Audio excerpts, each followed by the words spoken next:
Okay. Hello, I am Monica Meyer. I'm a feminist artist from Mexico, and I'm going to be telling you a bit about my piece called Clothesline. I will start by sharing some images of the context when it started, and then show some examples of how the piece has evolved. The clothesline, I'll share it now. The clothesline is a piece that I first made in 1978 in Mexico City, when the feminist movement was just beginning. I participated in some of the very first demonstrations in Mexico, and you can see me at the demonstration, and my mother right behind me, because it was a violent time with a lot of repression, and she was worried that I would go to this demonstration and be taken by the police. It was a time when we were starting to do works of art that were installations, performances, socially active work in this way. And I was invited to the Museum of Modern Art to participate in an exhibition of young artists who were working with this kind of media. And the theme of the exhibition was the city. So I decided as a feminist artist to work on one of the things I was more upset and angry about, which was sexual harassment in public transport and sexual harassment in the street. Mexico City, currently, the metro is separated for men and women, and the buses are separated for men and women because there is so much harassment. And there are 10 feminicides, 10 women being murdered every day because they are women. So it's a situation of a lot of violence. And at the time, what I wanted to do was to start talking about this problem. So I asked women what they disliked about the city, and many of them answered that what they disliked was being harassed. And when they mentioned something else, I would ask them, and don't you hate it when they touch you in the metro or when you're scared to go out in the street? And they would say, yes, I don't like that. And then they would write it down. And it was a way of visibilizing a problem that we all felt, but nobody was talking about. I did the piece a second time in the United States in a project by artist Suzanne Lacey, Making It Safe, which she had been asked by the authorities of this area, Ocean Park, to do an art project that would lower violence against women. And in that occasion, it changed completely, because I went and hung it from posts or from the palm trees and asked women who were going by, what could they do to make their city safer, their area safer? In many cases, like the ones that were in the neighborhood, it was interesting because the women would come out and sometimes talk to each other for the first time. So it was a tool to help them communicate and get together to find strategies to fight against violence. The answers were then hung in the public library for other people to read. When I started doing this kind of ephemeral work, we didn't used to repeat it. But as years changed and artwork changed, there was this idea of reactivating a work. They invited me in 2007 to do it for this very important feminist art exhibition. And at the time, I didn't understand how I could do it. So I decided to present documentation of what had happened years earlier and only leave it at that. However, in 2009, reactivation started happening more strongly, and feminism started becoming louder also. And they asked me at a university, the Iberoamericana University, to do it again. And all I could think about was, well, the young curators, you think of a question, and we'll put it there, and we'll see what happens, without really interacting with the community. And they answered what would be the advantages and disadvantages of being a man or a woman. And it was really very funny. I can pee standing up. I can go, women would say, I can go to the nightclubs on Thursdays and they won't charge me. But I felt something had been missing. So in 2015, when they invited me to the International Art Encounter in Medellin, I said, the artwork for me is 90% or 80% the context and 10% what we do as artists. So it is very important to work with the community. And I asked to organize a workshop with activists and artists so that we could come together and figure what question was important in that moment, in that place. And it was wonderful because it was a group of very strong artists and activists, and they came up with many questions, including one which is here only in Spanish, which is, when was the first time you were harassed? And I was very surprised with that question because I remembered being harassed when I was 8 years old, walking down the street and a man touching me. And I didn't say anything because I was scared and I didn't want the man to hurt my mother, who was walking a bit in front. And I started seeing the answers and seeing so many women had had similar experiences. And I was very surprised because I had already been a feminist for many, many, many years. And I had always thought this wasn't a common experience, that I had met the only stupid man who dared touch a little girl. And in this way, the Clothesline has taught me things as well. And it has made me grow with my ideas. It is interesting because it is a piece that can be in a museum, but it can also be in the street. It can be done very elegantly and with a budget, but it can also be done without any budget. And anybody can really do it. Then it was taken by people at schools that heard about it and started doing it at schools. And this was very exciting to me because it was not just me doing the piece or me doing the piece collectively with a group, but the piece going on its own and somebody else taking it and using it for artistic activities, for educational activities, and for political activities, for activist activities. I also did the piece at the University Museum here in Mexico, and it was very important for me because I decided to use a question, if you had ever been harassed at school, at universities.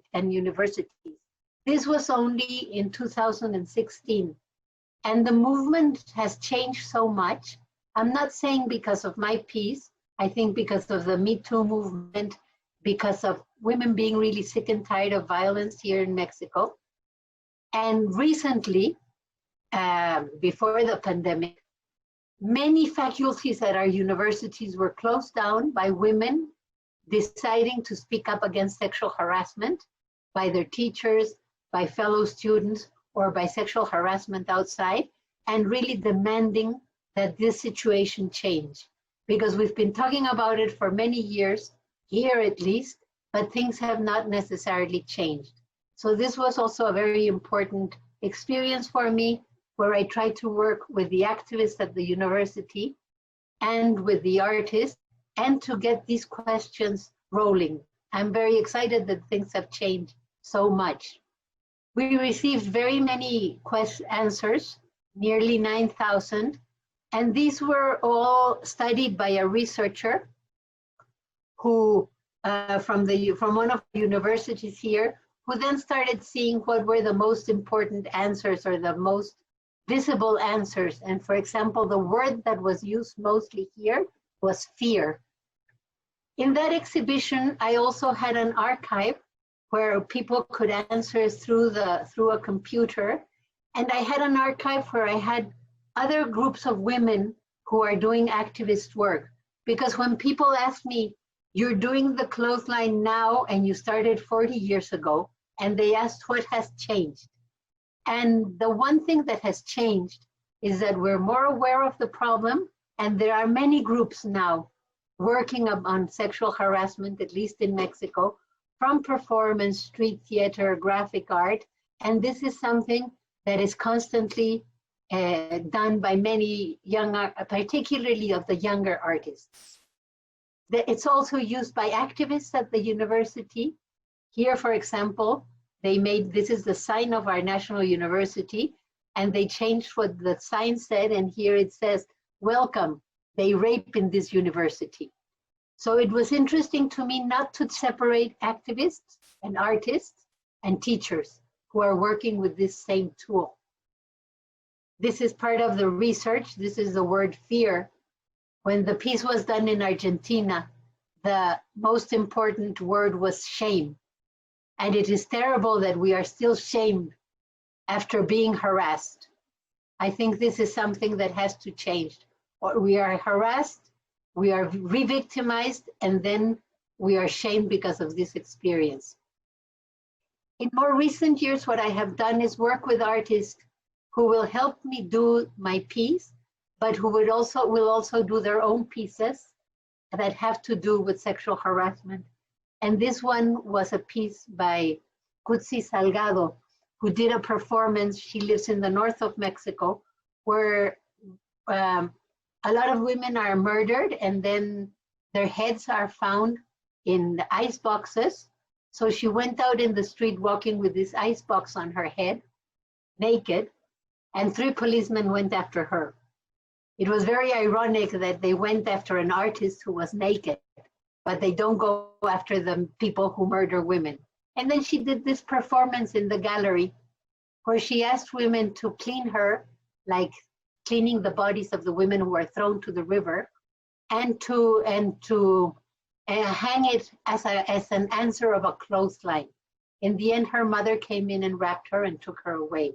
So it was like a ritual to get rid of and to talk about this, all this pain and violence from a place of healing ourselves. The piece has also been shown in museums and in the United States. And I would have thought there was less violence there, but wherever I present it, there's always answers of women sharing the violence they have felt. I've done it in Argentina as well, working with people in local communities and working in museums. And one thing that was very interesting to me there was that it was taken by teachers who participated in my workshop, and then they went to do it at their school, at the secondary school. And a few weeks later, the students that had done the clothesline there wrote to me to ask me if they could do it, because in the secondary school near them, a young trans woman had committed suicide because there was so much harassment against her. So they decided to do a clothesline that had to do with harassment against trans people, trans young people, to fight against it. So it was wonderful for me to see a piece that I had done, and then the teachers had participated in doing, and then the students took and did it also on their own. As you know, the piece was also at the Aichi Triennale in Japan, and it was interesting because it took many shapes, and we formed the group, or they formed the group which I have accompanied, of our clothesline with Monica Meyer, which has presented the clothesline in different spaces and made it continue. But at the Triennale, it worked wonderfully. We were worried that women would be shy to share their experiences, but they were not. They answered, and they were there saying everything. And then there was a situation of censorship and of threats that the Triennale suffered. So several artists decided to put our piece, to close our pieces, and I closed it for a while. Eventually it opened, but a group of artists in Japan also asked me in the Triennale if they could use this same structure of the clothesline to put outside the area where the exhibition had been closed because of these threats and this censorship, and it had another life. The piece was also working outside through our clothesline with Monica Meyer, the independent group over there, in the flower, I'm going to forget the name, in the flower demonstrations that have been taking place, and which I think are very important that women are getting together and people are getting together to talk about this. As I mentioned, to close, the Clothesline has been taken by many groups. Sometimes I participate, sometimes I just advise, and sometimes I just hear about it. And this year, just before the pandemic, it took place in very many universities in Mexico.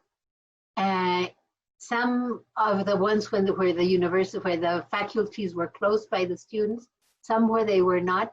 But it is very interesting to me, and I am very pleased and very happy that it's a piece that is useful. And I don't think there is anything more rewarding to me as a feminist and as an artist, that it's a piece that other women have found useful to do on their own, and to take this structure, which I think is a very feminine structure, because it's a clothesline that comes from domestic work and women doing it, but also because it's a structure of the early feminist groups that had to do with consciousness raising and had to do with women sitting down together and sharing our experiences without judging, and opening spaces for all of us to talk. Thank you.